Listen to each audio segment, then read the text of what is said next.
I'm 23. I've known I was adopted all along. For whatever reason, I became obsessed with learning more about my birth parents at age 13. I was told all my life that my parents met both of my birth parents before I was officially adopted. My mom was white from South America and my dad was white from Italy. They specified these two locations to explain why I had tan skin.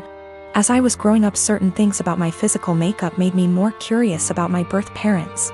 My hair was kept short as a kid, but as a teen I wanted to experiment. I grew it out and it grew out curly. Big curls, but still curly. This upset my parents, so they asked that I not grow it out. When I moved away for college, I began to let it grow again. I met my girlfriend in school. She is Black American, so she also helped me care for it. She once braided my hair before I FaceTimed my parents, who lost it on me for wearing it that way. Throughout my time in school, I still searched for my birth mom, but would always come up empty. My girlfriend hinted that there must have been a mistake with the information, even down to the name my parents claimed I had before they adopted me. She gifted me a DNA kit on my birthday that I didn't get around to until the lockdown hit. I didn't think anything would come of it because my parents weren't American, so I didn't know if it would work that way. So I sent it out of boredom and got my results weeks later, which have changed everything. I'm Black and Middle Eastern. I have light skin and my curl pattern is so loose that I hadn't considered it a sign before. I have ancestral ties to Iran, which can explain a more European facial structure. I'm sorry for my wording, I'm still learning. I sent my GF a screenshot and she called me right away. We were both stunned, though she long suspected. I tried to believe that my parents were innocently misinformed, but my girlfriend kept pointing out the inconsistencies. My parents claimed to have met my birth parents, therefore they couldn't have mistaken them for white. I confronted my parents, who became enraged at me for doing a DNA kit. I was very angry, yelling, swearing. They robbed me of my identity and hindered my search with their lies. My mom told me through tears that my racial background comes with a stigma that I passed, so she wanted me to have an easier life fitting in. My dad yelled at me that I had to abandon what I just learned. I rage broke my phone and left. My siblings have been hitting me up on social media, reprimanding me for being upset because our parents' reasoning is sound. I do pass. I did have an easy life. I'm not asking to be part of a struggle all of a sudden. I just don't think I should have been lied to, and I think their reasoning is bullshit and racist. I'm just supposed to act like 10 years of me searching with the wrong info isn't that big of a deal? My parents admit that my mom was Black. My oldest sister also recalls seeing my mom at some point. Both verify that she was Black. Yes, they could be lying again. I have plans to continue to look into my background. My girlfriend was very hurt by their statements, so I chose to keep us both away from them. I don't understand how. I'm angry about being lied to and how that lie has made my effort into finding my birth parents completely void, while also rewriting my heritage. That's my girlfriend's stance as well. I'm tan enough that going to an all-white school still got me called slurs. Whatever issues my parents were trying to shield me from, it didn't work. Maybe this is a lie that I bought into alone. 2 of my siblings are trying to be supportive. I deactivated my Facebook and unfollowed some people on Instagram.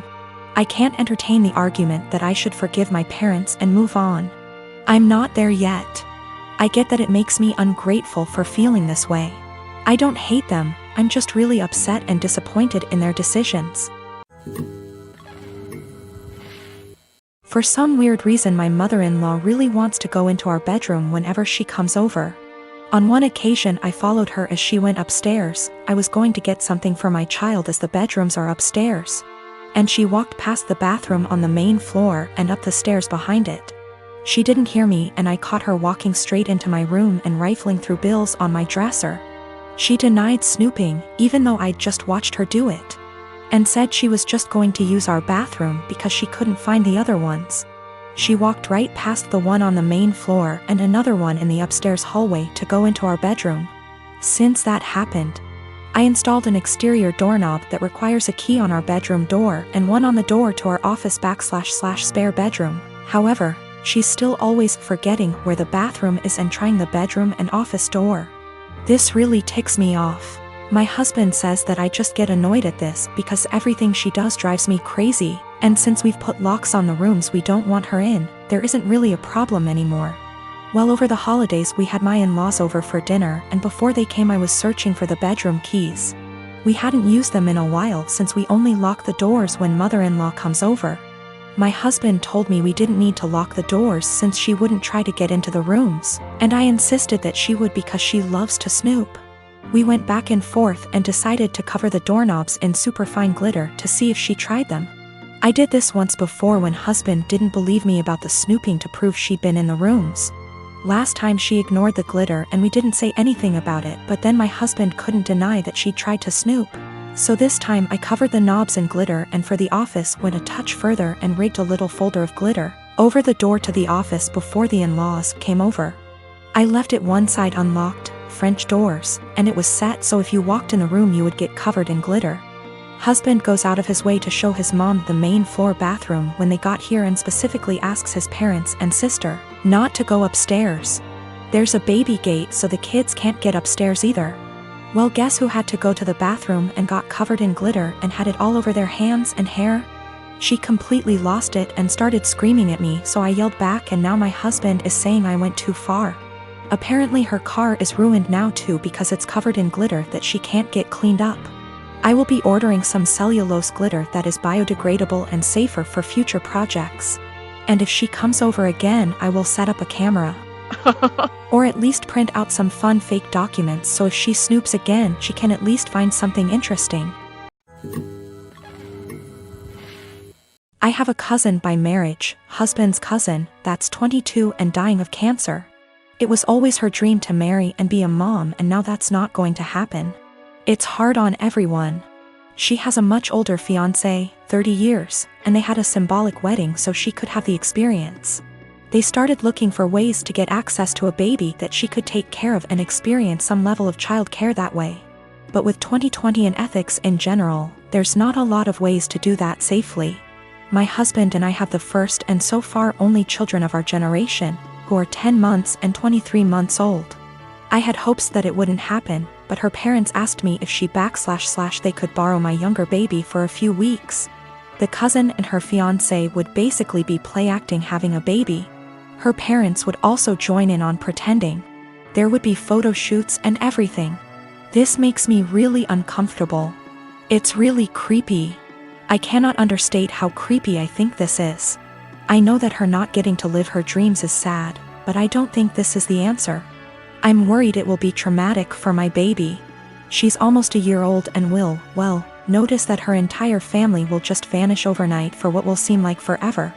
She's also still nursing, and they don't really seem to care about this factor. I'm really worried about problems down the road. This is setting a dangerous precedent of my child living under other guardianship. Her parents will have time to get attached and they could try to use that for familial pressure if not legally. Her fiancé is also a wild card in that regard. I said no, and my husband's entire family is hounding us about this because her time is running out and it's time sensitive. They say we're being selfish. They say that we could use this as a free vacation and bond with our older child because I popped them out so close together. They want to compromise now by letting me come by a few times a day to bring milk. We still don't want to do this. Yesterday afternoon, we got an email from the cousin's parents offering actual dollar amounts for us to agree. We got enough from that to file a police report and at least get the threat in writing. We also had a call with my husband's parents and his siblings to basically clear the air. Apparently what they were telling people they asked for and what they were actually asking for were very different. Everyone on that call now had them blocked on social media except for mother-in-law, because of the cousin. I'll try to give my girlfriend's side here too so it's not too biased. I used to dress like shit. I was perfectly content wearing my gym clothes everywhere and stretched the dress code as much as possible for work. My girlfriend works in the fashion industry, so she helped me buy some clothes that fit me better and looked nicer without being out of my comfort zone, so I was really thankful for that. I kept all the same gym clothes, sweatpants, Panama pants, old t-shirts and sweaters and jeans etc., as well as all of my shoes because I figured they'd be fine to wear around the house or to work out because I don't really care how I look for that. I told her she could buy clothes for me if she wants because she knows what I like, which is maybe where I went wrong. Last week I went on training for work and it was my birthday while I was gone. I got back and my girlfriend had donated all of my old clothes that she hadn't picked out and replaced it with new stuff. I tried to act grateful at first, but honestly I am pissed off. I don't want to wear shitty stiff jeans that stain the seats in my truck blue, and the running shoes suck for actually running. Even the sweatpants are kinda tight, which in my mind defeats the purpose of wearing sweatpants.